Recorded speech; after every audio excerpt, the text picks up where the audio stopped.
ಮಕರ ರಾಶಿ ರಾಶಾಧಿಪತಿಯಾಗಿರ್ತಕ್ಕಂಥ ಶನಿ, ಮಕರ ರಾಶಿಯವರಿಗೆ ಈಗಾಗಲೇ ಗುರುಬಲ ಇರತಕ್ಕಂಥ ಸಮಯ ಕೂಡ ಇದಾಗಿರುತ್ತೆ.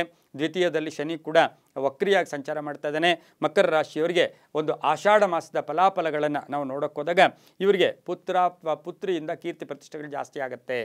ಹಳೆಯ ಭೂಮಿಯ ವಿಷಯದಲ್ಲಿ ಶುಭ ಆಗುತ್ತೆ. ಅತಿಥಿಗಳ ಆಗಮನ ಆಗ್ತಾರೆ. ವ್ಯಾಪಾರದಲ್ಲಿ ಶುಭ ಆಗುತ್ತೆ.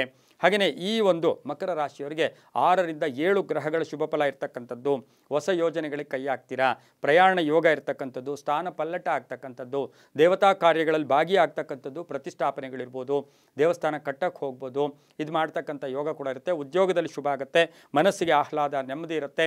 ವಿವಾಹಾದಿ ಶುಭ ಕಾರ್ಯಗಳಿಗೆ ಪ್ರಯತ್ನ ಪಡ್ತಕ್ಕಂಥ ಯೋಗ ಕೂಡ ಇರುತ್ತೆ. ಬಹುಮುಖ್ಯವಾಗಿ ಮಕರ ರಾಶಿಯವರಿಗೆ ಕಾನೂನಿನ ತೊಡಕುಗಳಿಂದ ಮುಕ್ತರಾಗ್ತೀರಾ. ಯಾವುದೋ ಕೇಸ್ ಇದೆ, ಅಥವಾ ಸಂಸಾರದ ಕೇಸ್ ಇರ್ಬೋದು, ಡೈವರ್ಸ್ ಕೇಸ್ ಇರ್ಬೋದು, ಭೂಮಿದಿರ್ಬೋದು, ಅಥವಾ ಯಾವುದನ್ನ ಗಲಾಟೆಗಳಿರ್ಬೋದು, ಅದರಿಂದ ಮುಕ್ತರಾಗ್ತಕ್ಕಂಥ ಮಾಸ ಕೂಡ ಇದಾಗಿರುತ್ತೆ. ಕೋರ್ಟಿಂದ ಶುಭ ಸಮಾಚಾರ ಸಿಗುತ್ತೆ. ಸಮಾಜದಲ್ಲಿ ಸ್ಥಾನಮಾನ ಸಿಗುತ್ತೆ. ಬಂಧುಗಳ ಜೊತೆ ಚೆನ್ನಾಗಿರ್ತೀರ. ಬಾಂಧವ್ಯಗಳು ಚೆನ್ನಾಗಿರುತ್ತೆ. ಪಾಲುದಾರಿಕೆಯಿಂದ ತುಂಬ ಚೆನ್ನಾಗಿರುತ್ತೆ. ಆರೋಗ್ಯದ ವಿಷಯದಲ್ಲಿ ಸ್ವಲ್ಪ ನೋಡ್ಕೋಬೇಕಾಗಿರುತ್ತೆ. ಮಕ್ಕಳಿಂದ ಕೀರ್ತಿ ಪ್ರತಿಷ್ಠೆಗಳು ಜಾಸ್ತಿ ಆಗುತ್ತೆ. ಈ ಒಂದು ಮಕರ ರಾಶಿಯವರು ಶನಿವಾರ ಸಂಧ್ಯಾಕಾಲದಲ್ಲಿ ಗೋಧೋಳಿ ಮುಹೂರ್ತದಲ್ಲಿ ಶನಿ ಭಗವಾನರಿಗೆ ಎಳ್ಳೆಣ್ಣೆ ದೀಪವನ್ನು ಹಚ್ಕೊಂಡ್ಬಂದಿದ್ದೆ ಆದರೆ ತುಂಬಾ ಒಳ್ಳೆಯದಾಗುತ್ತೆ.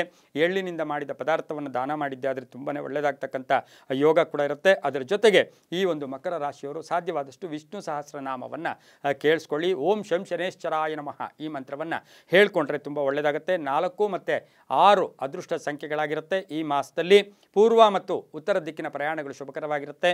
ಕಪ್ಪು ಮತ್ತು ನೀಲಿಯ ಬಣ್ಣ ತುಂಬ ಶುಭಕರವಾದ ಯೋಗಗಳನ್ನು ಕೊಡುತ್ತೆ. ತುಂಬ ಒಳ್ಳೆಯದಾಗುತ್ತೆ.